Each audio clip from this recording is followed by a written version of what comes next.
Hi, I am Minal. I was 16 the first time my mother called me unmarriageable. She said it like someone spitting a seed from their mouth, something bitter and unwanted, something that didn't belong. I had come downstairs in my favorite hoodie, soft, oversized, the one with paint stains from the school mural I helped finish, and she looked at me like I'd failed a test I didn't know I was taking. Not again, she had muttered. No boy will want that. She didn't say you. She said that, like I was an object, a ruined thing on a store shelf someone might pity, but never buy. My father didn't correct her. He rarely did. He just sighed, sipped his tea, and turned back to the news. From that day on, I learned to absorb shame in silence.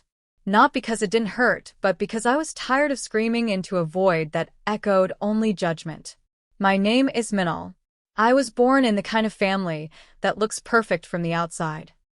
White fences, smiling holiday cards, pressed uniforms, and polite table manners, but inside, it felt like being slowly erased. My two older sisters were everything I wasn't. Elegant, compliant, beautiful in the way society liked, long hair, soft laughter, light opinions. I was different, not just in how I looked, but in how I thought, how I moved, how I existed. I wasn't loud, but I didn't nod along quietly either. I asked questions. I wore my hair short sometimes. I didn't wear makeup unless I wanted to. I preferred books to bangles, art museums to wedding expos. That, to my family, meant trouble, a problem to fix, a daughter to mold or hide. By the time I was 23, marriage proposals came and went like bad weather. My profile was up on all the matrimonial sites my parents believed in, filled with carefully curated lies they insisted on posting. Fair, traditional, respectful, good family values. I didn't pick the photos. I didn't write the bio. I didn't even meet half the boys they spoke to on my behalf. But one by one, the proposals faded. Some said I was too quiet, too opinionated. Others asked why I didn't wear heels or why I looked serious in every photo. One family said I seemed cold. Another asked for my BMI. My mother would sigh and say, again, unmarriageable. Sometimes under her breath, sometimes right in front of me. So I focused on what I could control. I got my degree in art history, despite their protests. I took a job at a private museum in a quiet corner of the city, cataloging rare manuscripts and paintings no one but scholars cared about. It was quiet, dusty, and perfect. At night, I painted in my small apartment. Nothing fancy, watercolors mostly. Faces I imagined. Stories I couldn't tell any other way. Sometimes I left them unsigned, even in my own journal. They weren't for show. They were mine. But nothing in my life, even my solitude, seemed to escape judgment. When my cousin got married in a ceremony so large it made the newspaper, my parents wouldn't let me wear a navy blue sari I had bought with my own money. People will think you're in mourning, my mother had snapped. Just wear what we picked. I wore the fuchsia monstrosity they handed me, but my smile didn't reach my eyes in a single photograph. Still, I endured. I went to work. I nodded politely at family dinners. I avoided confrontation. Not because I feared it, but because I knew it changed nothing. I was the background daughter, the quiet one, the wasted potential, as my aunt once put it. And I was starting to believe them. Not because I thought I had no worth, but because sometimes, when everyone around you insists you're less, it starts to feel like truth. That's when it happened. A letter arrived at the museum. An actual letter, on thick parchment, with a gold seal I didn't recognize. I almost threw it out, thinking it was a gimmick or a mistake. But something about the weight of it made me pause. I opened it at my desk, careful not to smudge the ink. Inside was a simple message, elegant in its precision. A private invitation. No sender name, just a location. Arundel Estate, North York. A handwritten line beneath it. We have taken notice of your work. The painting titled Unnamed Woman in red holds particular importance. We request a private consultation. I stared at the letter for a long time. I had never shown that painting publicly. In fact, it was something I painted during a bout of insomnia last winter and stored in my home portfolio. It wasn't online. It wasn't cataloged. It wasn't even signed. How did they see it? And who were they? I didn't show the letter to anyone. Not my manager, not my parents. Instead, I did something I hadn't done in a long time. I followed my instinct. I took a sick day the next week and boarded the early morning train to North York. The estate wasn't on any map. I had to ask a local shopkeeper for directions. She looked at the letter, her eyes widening slightly before she pointed toward a narrow road leading out of town. People don't usually go up there, she said, more curious than warning. But it's beautiful land. The road twisted through woods that looked half-frozen in time. Trees arched overhead like a cathedral. I kept walking until the estate appeared, white stone, ivy trailing its walls, iron gates wide open as if they'd been expecting me. A woman met me at the front steps. Older, kind eyes, dressed in black and silver. She introduced herself only as Miriam. She didn't explain who had sent the letter. She simply guided me through marble hallways and quiet galleries until we reached a room lit with soft morning light. And there, hanging on the far wall, was my painting. Not a print, not a photo, the real canvas. My initials still carved faintly into the corner. My breath caught. I hadn't brought it. I hadn't sold it. And yet there it was.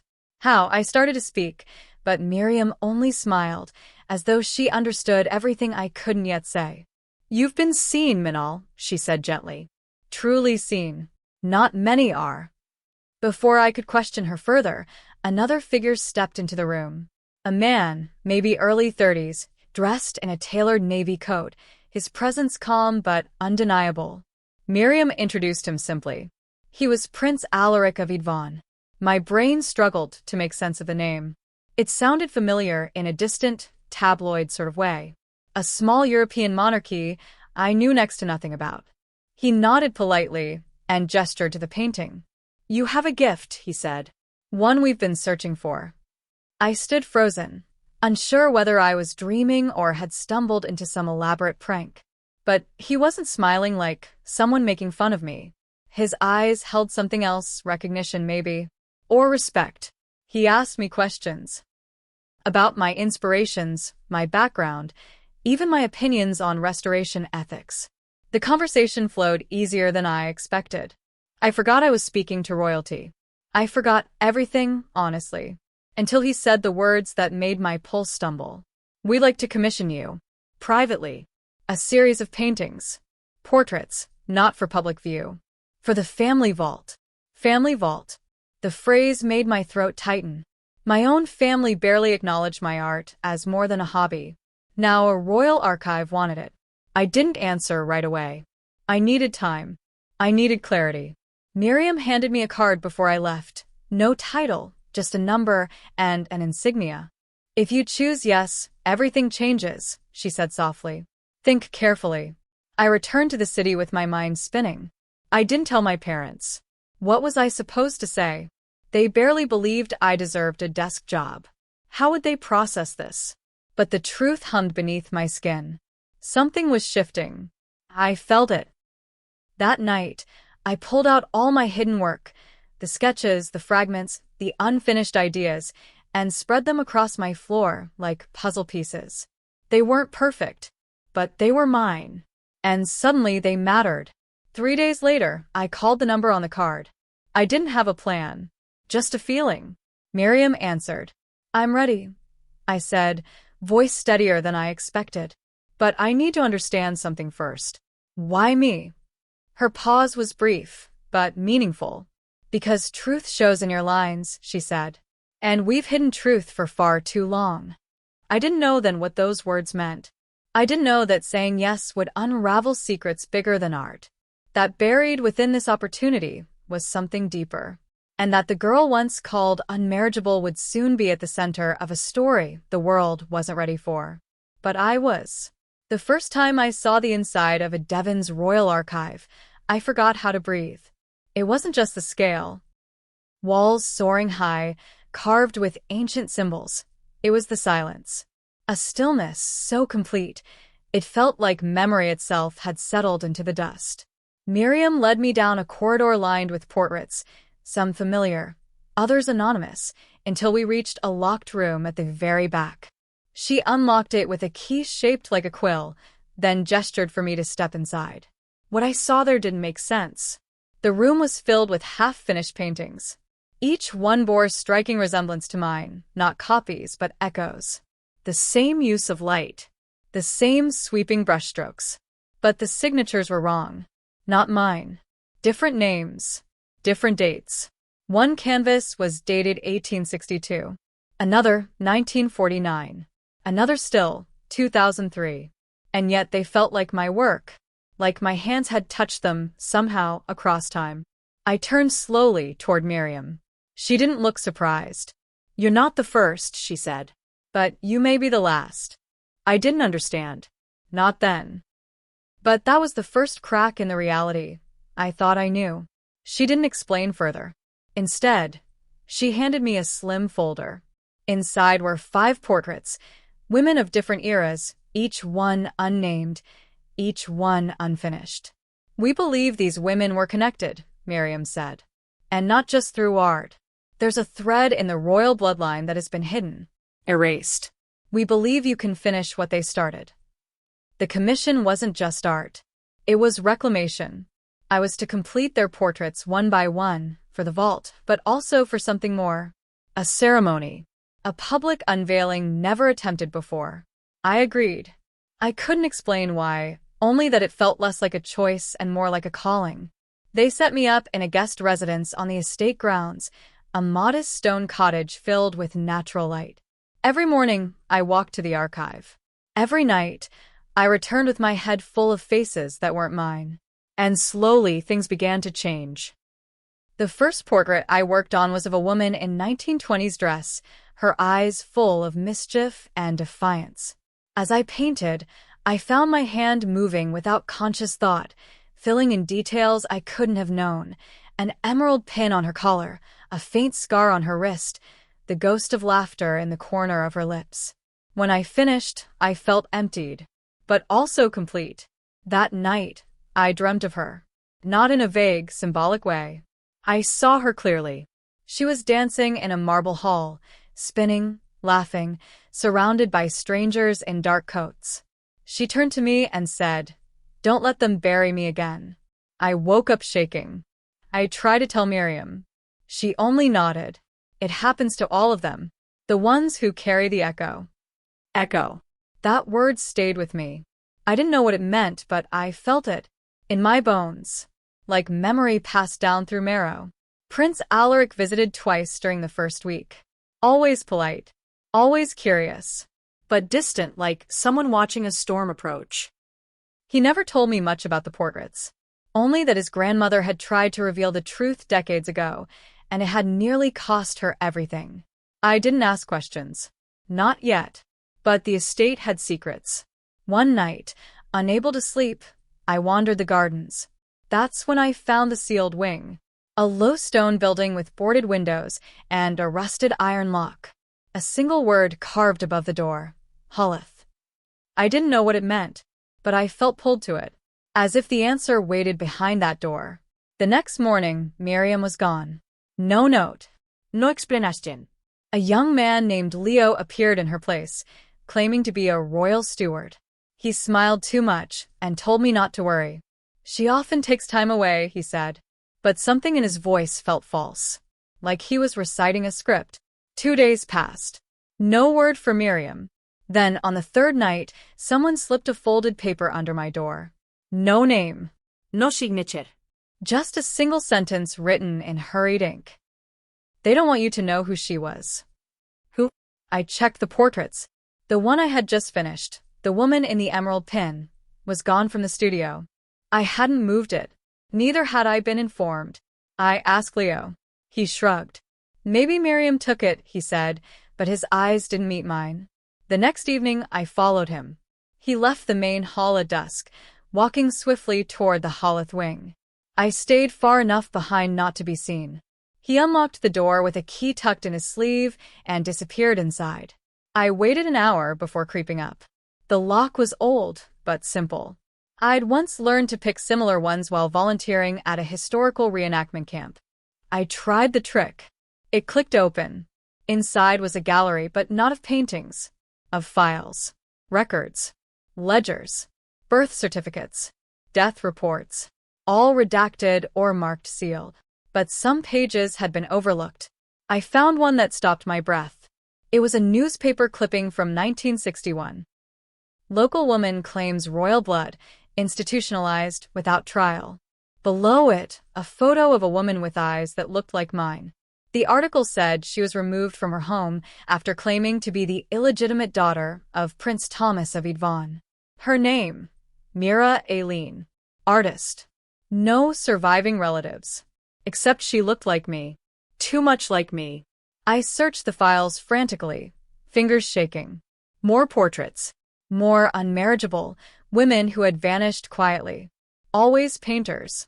Always labeled unstable. One even had a psychiatric report with notes that said, delusions of ancestry, strong artistic compulsion, possible identity disturbance. She died in a facility with no visitors. The royal family had buried them. Artists. Women. Possibly heirs. Scrubbed from memory. Erased from portraits. Replaced by those who fit the mold. And somehow I was next. I ran back to my cottage and locked the door. My hands were numb. My breath shallow. I called Miriam's number, disconnected. I messaged the prince's office, no reply. I started packing. But then I stopped. Because fear was exactly what they counted on. I scanned the newspaper image.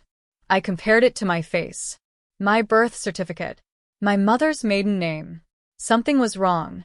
I remembered once, when I was a child, I asked my parents why there were no baby photos of me before age 3. My mother had said, "You were sick. We didn't take many." What if that wasn't true? I called the hospital listed on the clipping. They wouldn't release details, but confirmed that Mira Aileen had died under state guardianship. There was no mention of children. But I wasn't listed either. Someone had wiped the trail. I stayed up all night. I reviewed every photo I could find of royal events over the decades. Then I found it, 1962. A blurry image of a young maid in the background of a coronation event. She was carrying a painting. The woman looked like the 1920s portrait I had finished. The caption identified her as house staff. But that wasn't a maid's stance. That was a curator's. The women had been there, buried in service. Their art silenced. Their names erased. Because they knew something. Or were something. The next morning, I walked straight into Prince Alaric's office without an appointment. His assistant tried to stop me. I didn't pause. He looked up, surprised. I dropped the photo of Mira Aileen on his desk. Who was she? I asked. He didn't lie. But he didn't speak for a long time either. Finally, he said, "You've seen more than I intended." I told him everything. The dreams. The archives. The sealed wing. He didn't deny it. Instead, he said, "We've had a lineage of women with echoing abilities. Their art carries memory. Lineage. Truth. But truth can be dangerous. Especially when it contradicts the official version." I asked him the question I'd been avoiding. Was she my grandmother? He looked at the photo, then at me. "We believe so." My legs nearly gave out. I sat down slowly, trying to process. "You were never meant to find this," he added. "But now that I have?" I asked. He met my gaze. "Then we have to finish it. The portraits. The vault. The ceremony." He told me everything. The royal family had silenced generations of illegitimate daughters, most born from alliances the public wasn't supposed to know about. But they shared one gift, the ability to capture ancestral memory through art. The family feared scandal, so they turned them into myths, madness, vanished lines. But this time, one had returned. Me. And they couldn't erase me quietly. Not anymore. I agreed to finish the work. Not for the crown, but for the women who came before me. For Mira. For every name turned to ash. I would paint their truth into permanence. And I wasn't afraid. The morning after Prince Alaric told me the truth, everything felt sharper. My senses were almost too alert, like I was standing in a room waiting for a light to flicker before a storm. I had agreed to finish the portraits, but I didn't realize until I picked up the brush again that something had changed.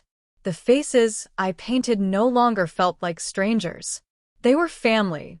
Not in the way my parents had ever meant it, not through blood tested in a clinic, but through memory, through echo, through something deeper and older and undeniable.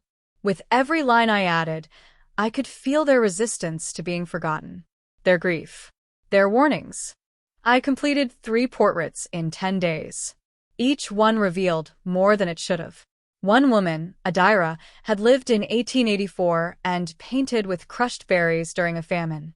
Another, Lila, had sewn paintbrushes into the hems of her skirts because her family burned her canvases. The third, Eleanor, had written letters hidden in oil paint layers, secrets that appeared only under heat. As I uncovered her messages with a warm lamp, I found one that stopped my breath. They call it madness when it's memory. Prince Alaric came to see my progress, standing in silence behind me as I worked. He was careful with his words, always respectful, but I could feel the tension behind his calm. The closer we got to finishing, the more nervous he became. He hadn't explained what would happen once the 5 portraits were complete, only that the ceremony would be unlike anything the kingdom had held before. I wasn't sure if that was a promise or a warning. One afternoon, I returned to the studio to find the 4th portrait already mounted on the easel. It hadn't been there the night before. The woman in it had no face, just the rough outline of hair and shoulders. But something in the posture stopped me. The tilt of the head. The way the left shoulder dipped slightly, like it carried more than it should. I felt a deep ache in my chest before I realized why. The unfinished portrait was of my mother. Not her as I knew her, but younger. Softer. Her hair longer, her eyes not yet dulled by decades of disappointment. I stared at the canvas until I could no longer feel my hands. I didn't know what it meant. She had never once hinted at anything other than resentment toward me. She'd spent my entire life dismissing my art, my choices, my very presence. Could this really be her? That night, I didn't sleep. I searched every record I could access. Birth records, travelogues, royal archives. Miriam hadn't returned. Leo wouldn't answer my questions. But I didn't need their answers anymore. I had my own eyes. I had the canvas. And then came the twist I never saw coming. A letter arrived. Not through the estate mail. Not from the palace. It was slid under my door in the early hours, written in slanted, familiar handwriting. My mother's. Not recent. Dated 15 years ago. The ink was faded. The edges brittle. It read only one sentence. If they find you, tell them I gave you silence to protect your name. I dropped the letter. My hands wouldn't stop shaking. All my life, I thought my mother's silence was rejection. Distance. Shame. But now I saw it was something else entirely. Protection. She had known. Not everything. Maybe not the full truth. But she had known something. And instead of preparing me, she had tried to hide me. Because hiding was safer than the spotlight. Easier than inheritance. I called her that night. The phone rang 5 times before she answered. Her voice was wary, like she already knew what was coming. I didn't ask for permission. I asked for truth. Was Mira Aileen your mother? There was silence. Then, a sigh so heavy it sounded like it had been buried for years. Yes, she whispered. And she died before she could teach me how to survive it. The rest came in fragments. My mother had grown up in a foster home after Mira was institutionalized. Her last name was changed. Her records sealed. She found her way into a quiet marriage, convinced herself the past was better left buried. But when I was born, when I started drawing faces I'd never seen and remembering names I'd never learned, she recognized the signs. She tried to hush it out of me. She tried to save me by crushing what she thought would bring ruin. It broke something in me to hear it. And it stitched something else back together. I flew her out to Edvon the next day. She didn't want to come, but I insisted. I needed her to see the archive. I needed her to know what we'd inherited wasn't a curse. It was a truth denied for too long. When she walked into the room and saw her own younger face on the unfinished canvas, she wept. The kind of cry that doesn't sound like sorrow. It sounds like surrender. We sat together for hours, saying little. That night, she told me about a painting she once did as a teenager, of a woman in armor standing over a battlefield. Her foster mother burned it when she found it. It scared her, my mother said, because I hadn't seen a battlefield. But I painted it like I had. I didn't say anything. I didn't need to. The fifth portrait arrived 3 days later. It was a mirror. No canvas. Just a reflective silver frame with the date etched in tiny numbers on the edge. 2025. The current year. No subject. No brushstrokes. Just my own face staring back at me. It wasn't a portrait someone else had started. It was mine. Prince Alaric arrived that evening, his expression solemn. "You must paint yourself," he said. "The line isn't complete until the echo becomes the voice." I painted it over 4 nights. Slowly. Carefully. Not as I looked, but as I was. A face carved by silence, shaped by judgment, lit by fire I never asked for but could no longer ignore. I included the shadows, the cracks, the defiance. And when it was finished, I didn't cry. I breathed. The ceremony came quickly. It was announced as a cultural unveiling. No one outside the royal circle knew the full truth. But inside the vault, behind closed doors, the portraits were placed side by side. 5 women. 5 eras. 5 stories too long buried. Prince Alaric stood beside me as the archive doors opened to a select group of royal historians and family elders. One by one, the portraits were revealed. Gasps. Murmurs. Questions. Then silence. My portrait was last. When they uncovered it, no one spoke.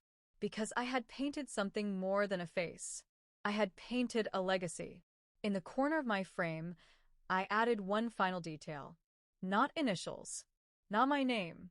But 5 small stars, joined by a silver thread. One for each woman. One for each voice.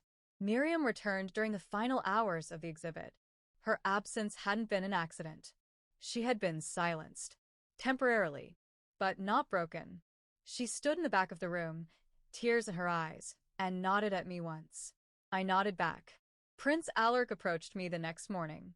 "There's more we could do," he said. "The world could know everything." I looked at the portraits. At my mother, standing taller than I had ever seen her. At the guests slowly filing through, asking careful, reverent questions. "They will," I said, "but not through announcements." "How then?" he asked. "Through art," I replied. "Through truth they can feel." He smiled. A real one. Not royal, not rehearsed. Just human. Weeks passed.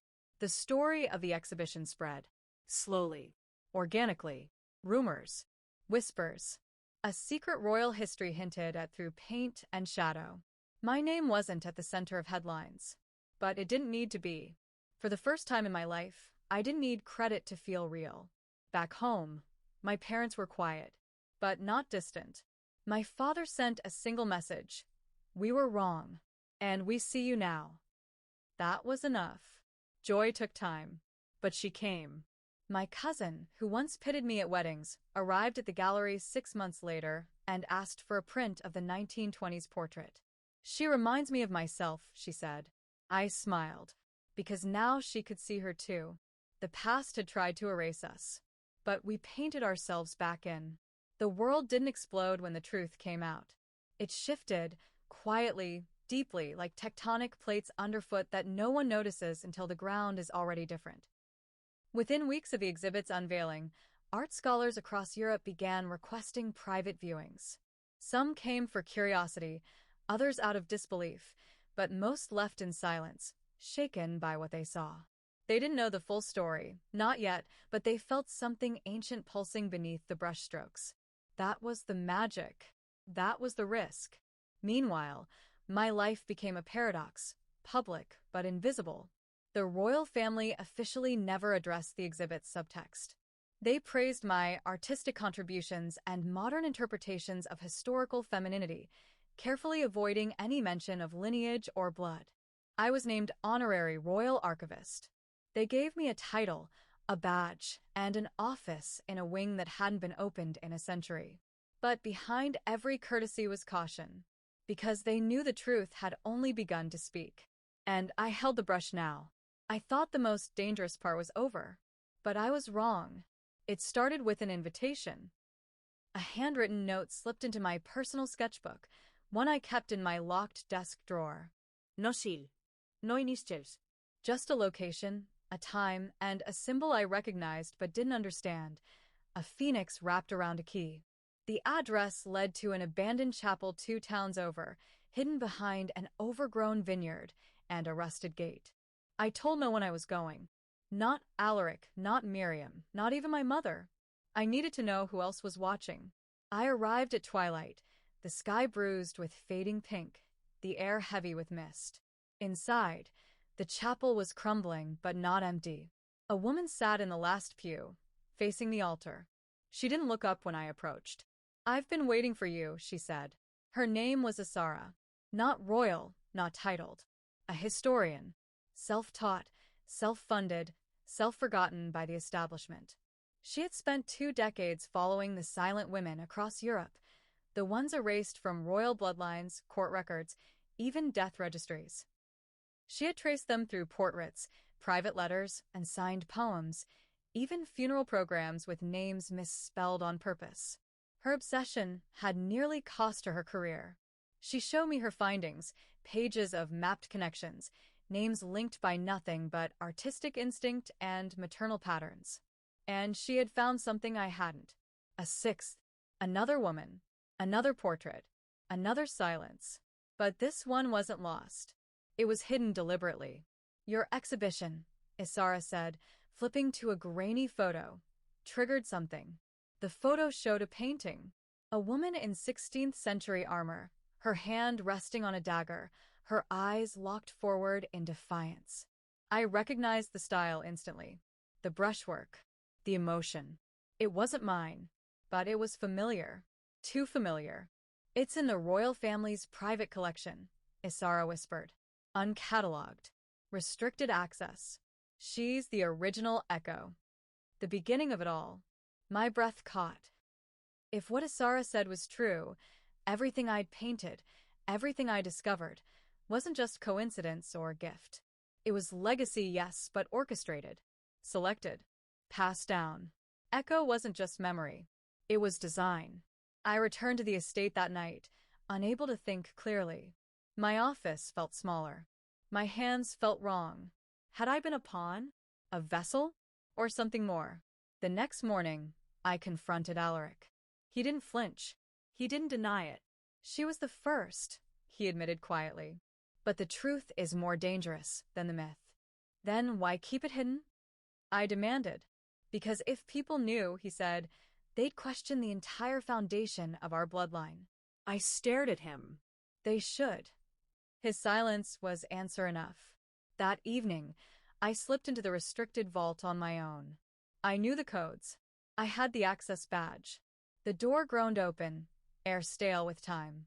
I walked past rows of sealed crates until I found the one I was looking for, marked A1 Echo. My fingers trembled as I peeled the seal and lifted the lid. She was there, the 6th woman, and she looked like fire turned into bone. She wasn't just another hidden daughter. She was the rightful heir to the throne, born from a royal union never acknowledged because she was born female and fiercely unbendable. Her portrait had been painted just before her disappearance. No grave. No obituary. Just silence. Until now. I stood there a long time, memorizing her face. I didn't take a photo. I didn't need one. She was already inside me. That night, I began the final painting. It wasn't part of the official commission. It wasn't approved. It wasn't safe. But it was necessary. I painted her not as a relic, but as a truth unburied. The colors bled like open wounds. The light was not forgiving. And when I finished, I added the thread of stars beneath her collar, the same as mine. The same as theirs. And then I did something reckless. I hung the painting in the royal gallery. In plain view. No plaqué. No warning. Just the sixth face. The fallout came fast. The portrait caused a stir the moment it appeared. Social media erupted. Who was she? Why wasn't she documented? Art critics speculated it was a fictional representation of feminine power, a modern protest in oil. But some knew better. Some recognized her eyes from centuries-old sketches. The whispers grew. I was summoned. The council chamber was cold. The royals sat in silence. Alaric wasn't there. They asked why I had done it. I said nothing. They asked if I understood the implications. I said nothing. They threatened to strip me of my title, my access, my reputation. And I still said nothing, because I didn't need to speak. The painting was already louder than any defense I could give. But then came the twist I hadn't predicted. Alaric entered. He walked past the council, past the rows of disapproving faces, and stood beside me. I approved it, he said. Gasps. Outrage. Murmurs. She deserves to be remembered, he said, even if it costs us.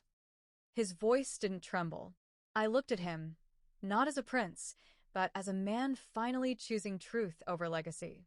The chamber fell into chaos. But I didn't hear any of it, because in that moment, I felt something I hadn't in years. Power. Not over others, but over myself. Later, I stood on the estate's balcony, watching the sunrise paint the hills gold. My mother stood beside me, quiet. Then she reached into her coat and handed me something, a folded paper, old and smudged. A birth certificate. Mine.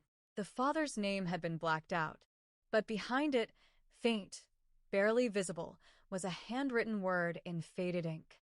Idvan. I didn't cry. I didn't need to. I had always known. The bloodline had tried to erase itself from me, but I had painted myself back into it. And now, the world would remember. The storm didn't come right away. It waited, biding its time. The painting of the sixth woman hung in the gallery for 3 days before it was quietly removed. No official statement. No press release. Just a blank wall where her truth had lived. But the damage, depending on who you asked or what side you stood on, had already been done. Rumors swelled like tides. Theories poured in. Whispers that a forgotten bloodline had been restored, that a rebellion had begun not with swords, but with a brush. Some called it art. Others called it insubordination. And through it all, I was watched. They didn't revoke my access. Not yet. They were afraid of what else I might reveal. They thought I'd reached my peak, that the sixth portrait was the end. But they didn't understand that the end of the silence was only the beginning of the story. I kept painting. Quietly. Alone. I started a new series. Not for the archive. Not for the royals. But for the world. Anonymous women. Vanished voices. Each canvas told a story buried in history, painted with the clarity of someone who no longer asked for permission to exist. They weren't safe, but they were true. One afternoon, while adjusting the lighting in my studio, I heard a knock at the back entrance. It wasn't the front, the official, scheduled, guarded door, but the back, where deliveries and secrets arrived. I opened it cautiously. A young girl stood there, pale, thin, wrapped in a scarf too large for her frame. She looked no older than 13. She handed me a scroll. From her, she whispered. Then she turned and ran down the path before I could ask who. I unrolled the parchment. It was a sketch. A portrait. A new one. A child. Barely 10. Wearing a crown too large for her head. But the detail that stopped my breath wasn't the crown, it was her eyes. They were mine. And written beneath in hurried, cramped writing were just 3 words. She remembers you. I dropped the scroll. My pulse roared in my ears. Could it be? A daughter? No. Not mine. A niece? No. Impossible. A memory? Maybe. But then the pieces fell into place. The sixth woman, the original heir, hadn't just been erased from history. She had been replicated, studied, her bloodline quietly preserved in shadows. Not to honor her, but to control it. To create someone royal on paper, but malleable in reality. A child had been born, Hidden. Groomed. and now she was remembering on her own. I contacted Isara. She met me in the corner of a shuttered library, bringing documents too dangerous to email. Over tea gone cold, she laid them out. Birth records falsified.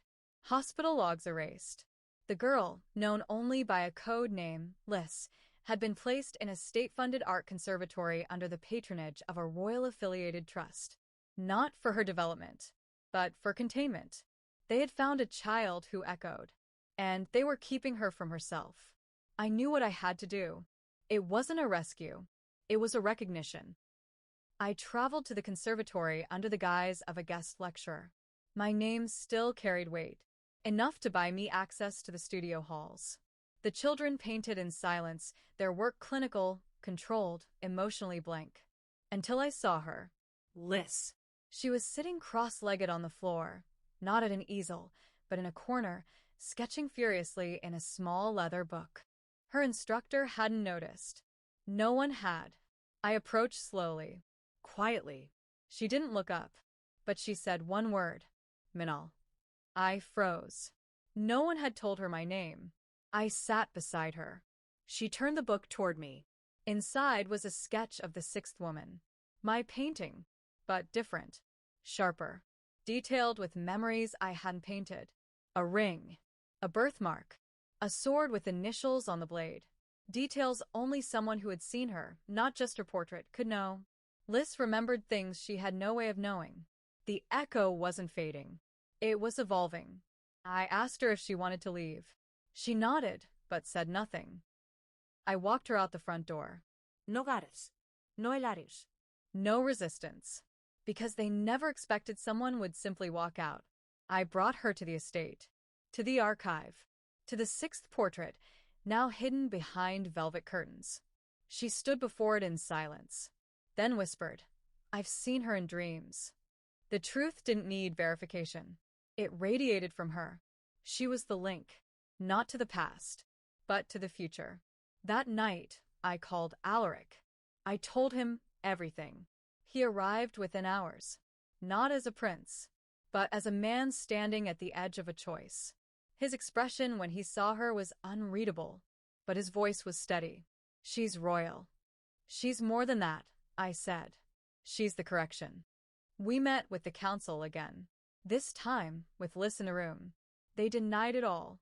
Of course they did.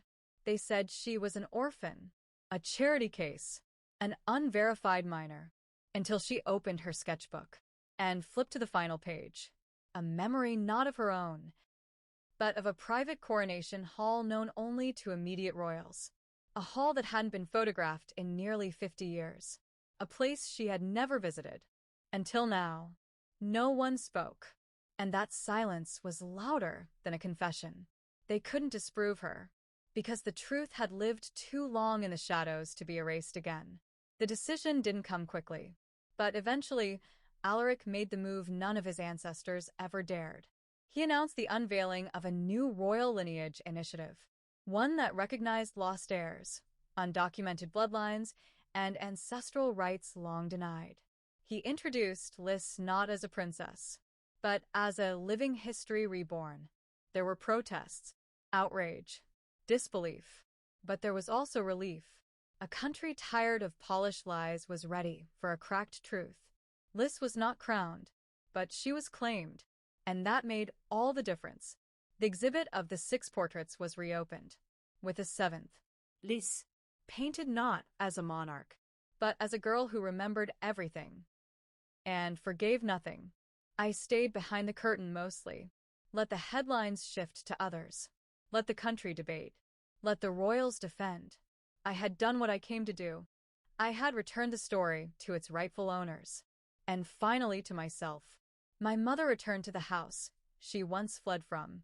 She hung the portrait of Mira Aileen above her fireplace, and told guests she came from a line of queens no one had dared name. I left the palace soon after. Took a cottage outside the city. Taught painting in a local school. Every now and then, someone would recognize me. Ask me what it felt like to change history. I'd smile and say, it wasn't history. It was family. And sometimes, in the quiet moments, I'd feel her. The sixth, not watching. But resting. Finally, because we didn't just remember her. We became her. Truth stitched back together. And no one could paint over us again.